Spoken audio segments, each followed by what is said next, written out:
So I want to talk about how I lost my life partner. And my life partner was so important to me. And I lost him many, many years ago.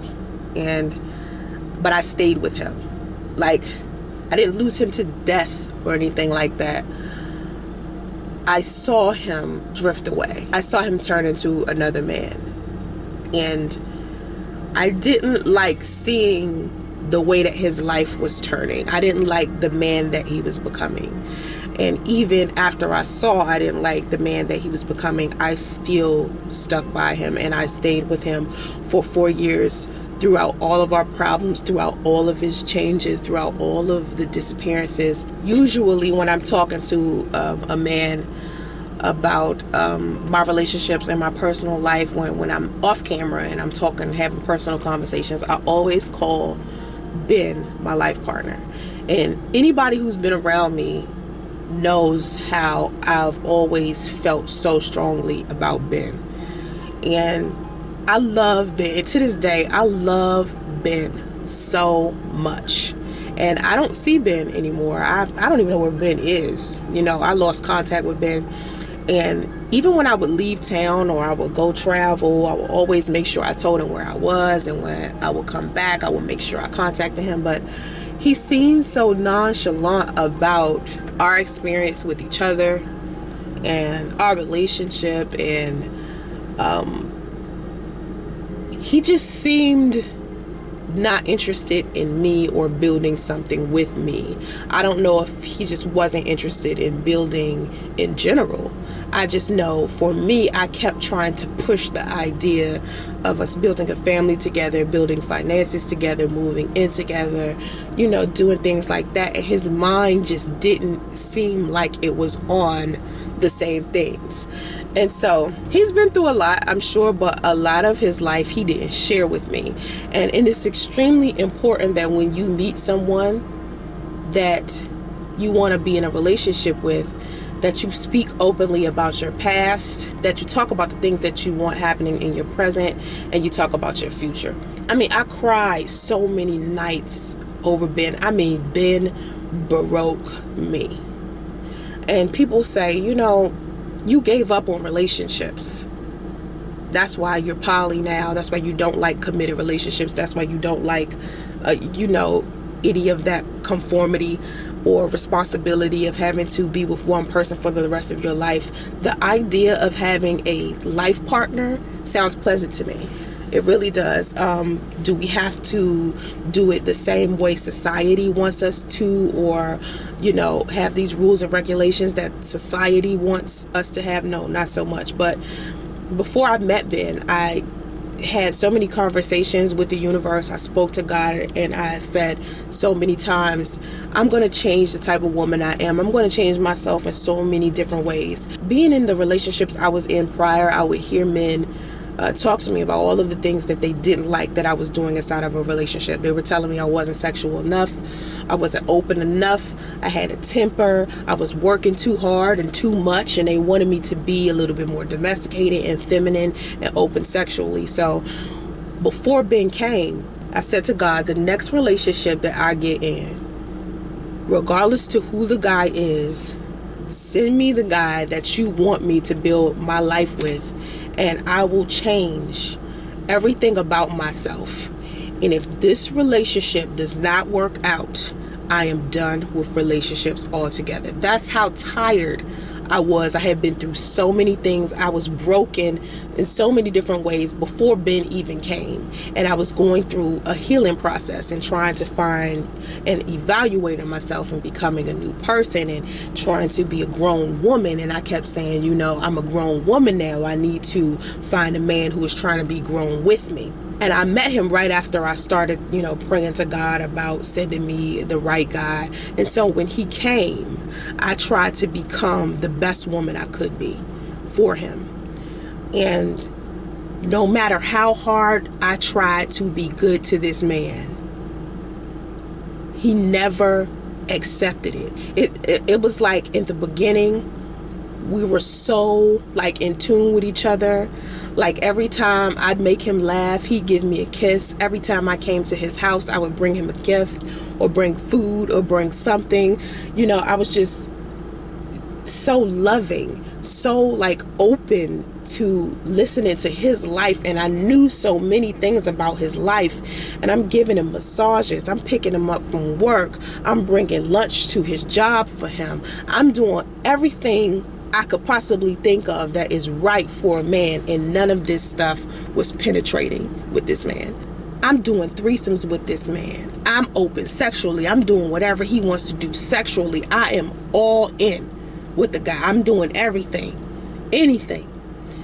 And so he ends up cheating on me, and we break up. And to me, I don't even think we was together in his mind ever.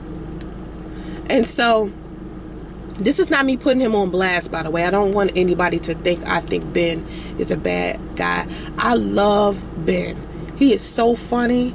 He is so clever. He does like these magic tricks with cards. He's always been into the youth. He's always been into basketball training. He is such a private guy.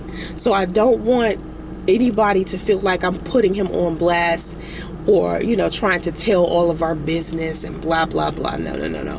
There's a reason why I'm telling this story.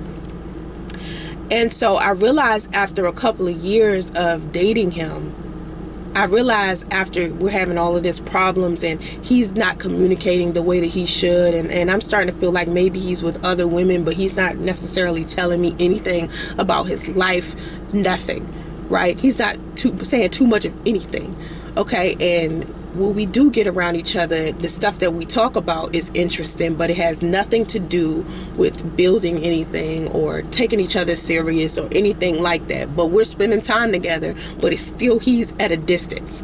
And so I noticed that all of the things I remembered, all of the wonderful things I remembered about when we first got together, or the things that made me interested in him to begin with, were the things that were making me hold on to this man, and he had completely forgot about all of that stuff. Like I could tell him something wonderful that he did, or something good that we did, or how much fun we had, and he has no idea. He doesn't even remember that we did it. And it disturbs me. Like anytime he was sick, because he had been sick around me a lot because of too much drinking, and we would go out to parties and he would get sick. I never left him there by himself, or I will always take care of him when he needed me to. And it just seems like I was always doing the right thing, but deep down inside I know that there was something I was doing wrong that was hurting this man, and still to this day I don't know what it was. At first he used to say I would make him feel dumb or stupid, or I wasn't listening to anything he had to say, and these were the things that he was saying to me, and I was like, I don't understand what you're saying. You know what I mean? Like I don't get what you're saying. The problem between the two of us is we had a communication. We communicated in two different ways. The way that he communicated was on a completely different level than the way I communicated.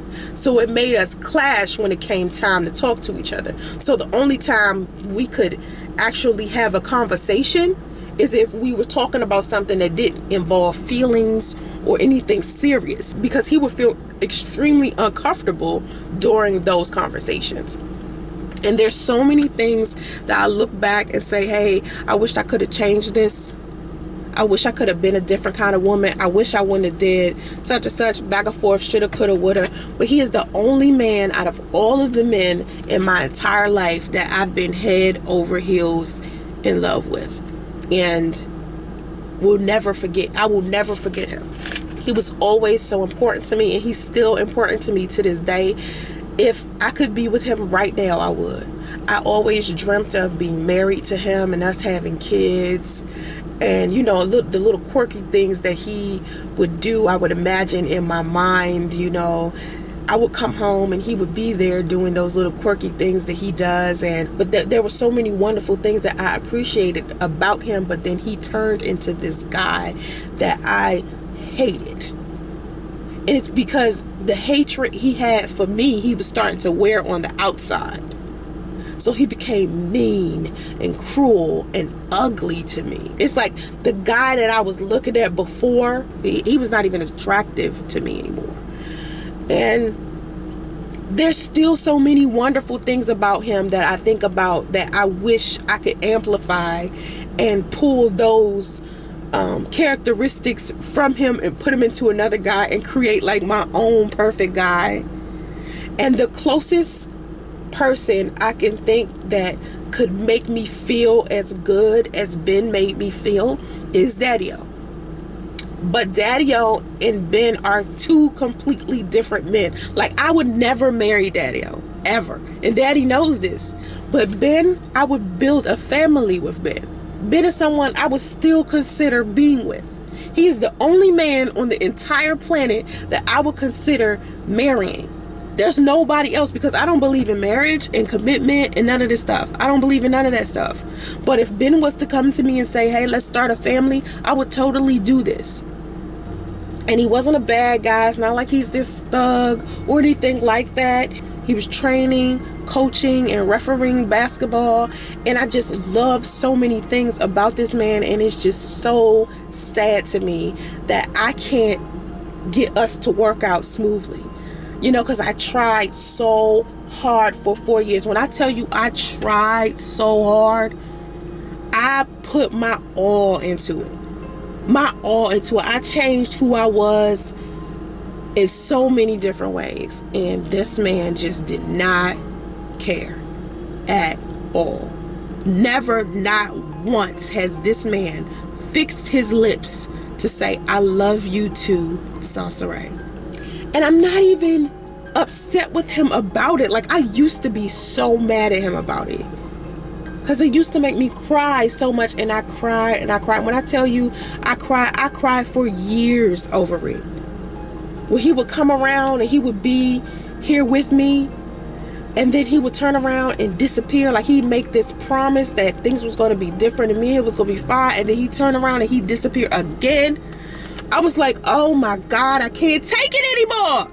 I can't fucking take it. And I just cry and cry and cry.